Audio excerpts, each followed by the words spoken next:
जय श्री गणेशाय नमः। सर्वमंगल मांगल्ये शिवे सर्वार्थसाधिके शरण्ये गौरी नारायणी नमोस्तुते। नमो नमः। ओम नमो नारायण। ओम नमो भगवते वासुदेवाय नमः। जय माँ भगवती। राजा परीक्षित की मृत्यु। राजा परीक्षित ने राज्य का भार उत्तम सेवकों को सौंप दिया। बहुत शीघ्र एक 7 मंजिल के ऊंचे भवन पर रहने की भली भांति व्यवस्था की। वे मंत्रियों के साथ उसी भवन में ऊपर जाकर रहने लगे।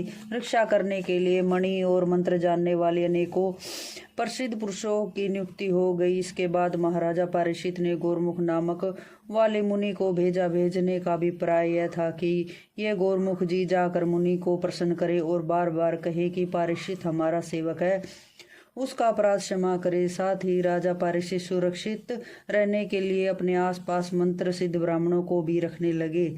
ऐसा कड़ा प्रबंध था कि उस अत्यंत सुरक्षित भवन में कोई भी नहीं जा सकता था। कोई एक कश्यप नाम का श्रेष्ठ ब्राह्मण था। उसने सुना कि राजा परीक्षित को श्राप लग गया है। उसे धन प्राप्त करने की इच्छा थी।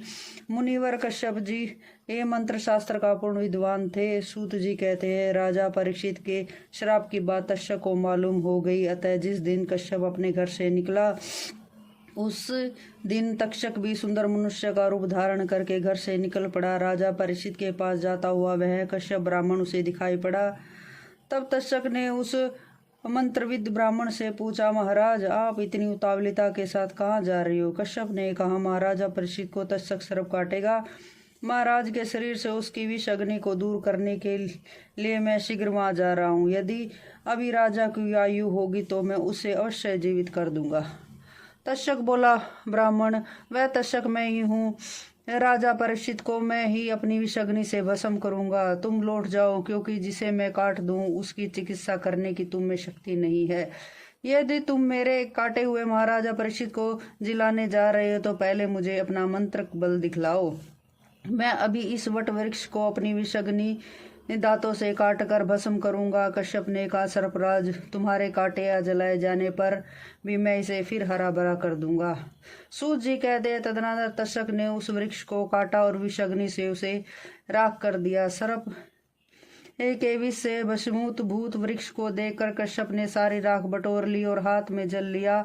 मंत्र से अभिमंत्रित कर उसे राख पर छिड़क दिया। जल के छींटे पड़ते ही वह वट वृक्ष की पुण्य सुंदर स्थिति हो गई। यह सब देखकर तक्षक को अत्यंत आश्चर्य हुआ। उसने कश्यप से पूछा, ब्राह्मण तुम इतना परिश्रम क्यों कर रहे हो? तुम्हें जो विलासित वस्तु चाहिए वह मुझे बताओ, मैं उसे दूंगा। कश्यप ने कहा, सर्पराज मुझे धन की आवश्यकता है। तक्षक बोला, द्विजवर तुम्हें राजा से जितना धन पाने की इच्छा है वह मुझसे ले लो। उसे लेकर तुम अपने घर लौट जाओ, इससे मेरी भी सफलता स्थिर रह सकेगी। सूत जी कहते हैं, परमार्थ के महत्व को जानने वाले कश्यप ने तक्षक की बात सुनकर कर्तव्य के विषय में बार बार विचार किया। उस प्रखंड विद्वान कश्यप ने ध्यान करके देखा तो उसे पता लगा कि राजा की आयु समाप्त हो गई है। ध्यान से यह निश्चित हो जाने पर धर्मात्मा कश्यप तक्षक से धन लेकर लौट आया। कश्यप को घर लौटाकर 7वें दिन राजा परीक्षित का प्राण हरने के लिए तक्षक बड़ी उतावलिता के साथ हस्तिनापुर को चला।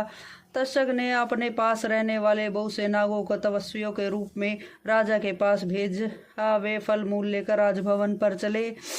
स्वयं तक्षक एक छोटा सा कीड़ा बनकर फल में बैठा। पहरेदारों ने तपस्वियों को देखकर आने का कारण पूछा। तपस्वी वेशधारी सर्पों ने कहा, हम लोग महाराज का दर्शन करने के लिए तपोवन से आए हैं। द्वारपालों ने राजा का जो आदेश था वह सुना दिया और कहा, हमारी समझ से आज तुम लोगों की महाराजा से भेंट नहीं होगी, अतः आप सभी कल आने राजभवन पर पधारने की कृपया करें। तब ब्राह्मणों ने द्वारपालों से कहा, ये फल मूल जल हम ब्राह्मणों के आशीर्वाद है, तुम इन्हें तो राजा तक पहुंचा दो। तब द्वारपालों ने उनसे फल मूल लेकर बड़े सम्मान के साथ महाराजा के पास पहुंचा दिए। राजा ने उस फल को चीरा तो उसमें से एक छोटा सा कीड़ा निकला। उसकी आंखें काली थी और शरीर लाल था। सूर्यास्त होते ही वह कीड़ा तक्षकनाग के रूप में परिणित हो गया। उसने राजा के शरीर से लिपट कर उसे डस लिया। उस भयानक सर्प को देखकर मंत्रियों का कलेजा कांप उठा। वे भाग चले। सभी द्वारपाल चित्कार करने लगे। राजा का जीवन समाप्त करके वह सर्प प्राणियों को जलाता हुआ तुरंत आकाश में चला गया। प्राण निकल जाने पर जले हुए वृक्ष की भांति राजा परीक्षित धड़ाम से पृथ्वी पर गिर पड़े। उनकी मृत्यु देखकर सब लोगों ने करुण विलाप आरंभ कर दिया। बोलो भगवती मैया की जय।